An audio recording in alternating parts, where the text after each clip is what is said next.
Oh yes, welcome to Trashflix and Burn. Time to grab a flamethrower, some garlic, and a vampire law degree, because this chapter of Underworld just said, what if betrayal was a sport and every character had the emotional depth of a protein bar? If vampires have been alive for centuries, why are they still this bad at conflict resolution?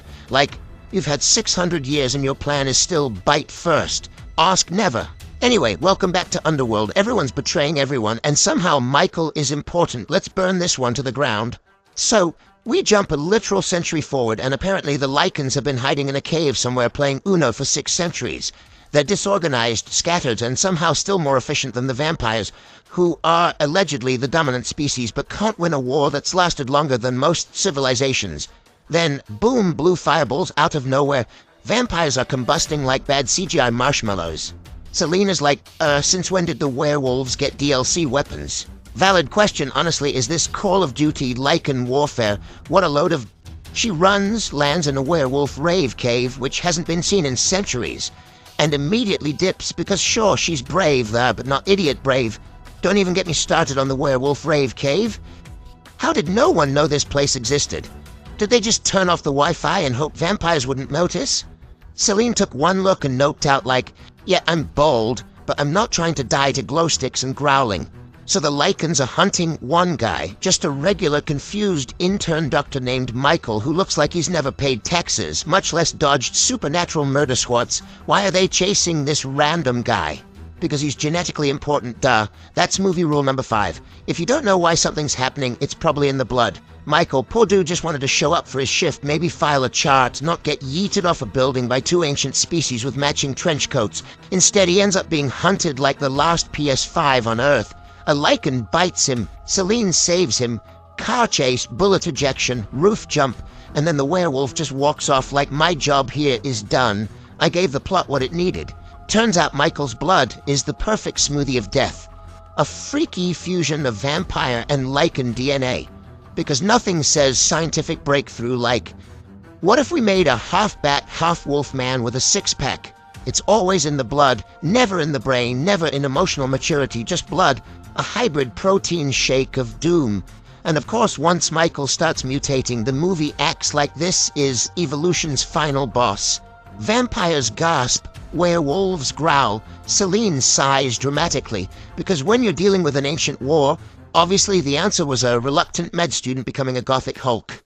Selene returns to the vampire base, where everyone seems more concerned about office politics than the fact that werewolves now come with flamethrowers. Like, hello? Lycans have evolved past growling. They're dropping tactical fire like it's modern warfare. Fur edition. But nope. The Vampire Council is too busy debating who gets the throne of moody hallway pacing. So Selene does some good old snooping, digs through the vampire version of a dusty file cabinet, and finds Lucian's necklace on the Lycan that bit Michael. Wait, pause. Lucian is alive? You mean the guy we dramatically killed off 600 years ago? The one with a whole legend, tomb, and probably a commemorative Spotify playlist. Plot twist. He's fine. Just lightly stabbed. Apparently all that epic lore was a technicality. Selene, baffled but not new to drama, decides it's time to escalate. Okay, time to wake up Grandpa Victor. She blood drips him back to life like he's a supernatural Capri Sun, and instead of a thank you, she gets arrested. Because apparently there's a vampire HR department now. And she violated some ancient resurrection policy buried on page 482 of the employee handbook. Craven, who looks like a rejected extra from The Matrix, is out here scheming with Lucian. Yes, that Lucian, the one he allegedly killed. So, plot twist, or just the world's worst LinkedIn connection request. Turns out Craven didn't slay Lucian, he just made a secret deal with him. Because nothing says trustworthy like backstabbing your entire species and partnering with the guy your society hates most. Their master plan: 1. Kill all the vampire elders. 2. Rule the vampire world together. 3. Betray each other in under 20 minutes. Like, it's not even subtle. This alliance has the lifespan of a grocery store goldfish. And yes, all of this shady nonsense is happening while people are still wearing floor-length leather coats indoors, looking like they just left a rave at a Blade convention. Selene escapes her vampire prison with help from a friend who's basically just a double agent with a face. You know the type. Smug, mysterious, and operating at a solid 80% sketchiness at all times. She reunites with Michael, who has now developed incredible athletic skills from falling out a window. Apparently blunt force trauma equals parkour upgrade. Escape seemed impossible. Yeah, seemed. Because they're literally surrounded by bulletproof werewolves, betrayal vampires, and the worst security team since Jurassic Park. Like, how are you gonna be a 1,000-year-old supernatural species and still forget to check the side exits? Meanwhile, Michael's out here dodging death with the grace of a werewolf ballerina. And zero explanation. Celine's rethinking her whole moral code in real time. And the audience is just trying to keep up with the betrayal-to-action ratio. Lucien finally reveals the master plan. They're trying to create the perfect hybrid species, using Michael as their supernatural guinea pig. All they need is vampire blood, werewolf blood, and a complete disregard for ethical science, medical licensing, and the concept of maybe don't. Honestly, it's less of a plan and more of a midnight mad science PowerPoint, but go off, King. Then, because no scene can go unbetrayed, Craven slithers in and immediately shoots Lucien in the back with silver nitrate. Because what is loyalty when you're the slimiest man alive wearing a turtleneck of deceit? But Lucien isn't done. Lucien is oozing silver, literally dying, and still manages to stab Craven like a gothic champ. This man said, "I'm not dying until I get one last dramatic moment, roll credits on my terms." Victor, now freshly moisturized from his undead nap, strolls into the chaos like a resurrected war crime in armor. He proceeds to kill basically everyone in the room, including poor Ray, who really thought he could avenge Lucien with nothing but screaming and a deep commitment to bad decisions. Meanwhile, Celine goes full Blade mode, murders a bunch of lichens, and finds Michael. She's been ordered to kill him, but hesitates. Why? Because plot hormones, also Michael's cheekbones. Evolution never stood a chance. Then Slithermaster Craven reappears, a man so sleazy he makes snakes uncomfortable, and casually drops the nuclear truth bomb. Celine, Victor killed your family. Wait, what? Because she reminded him of his daughter?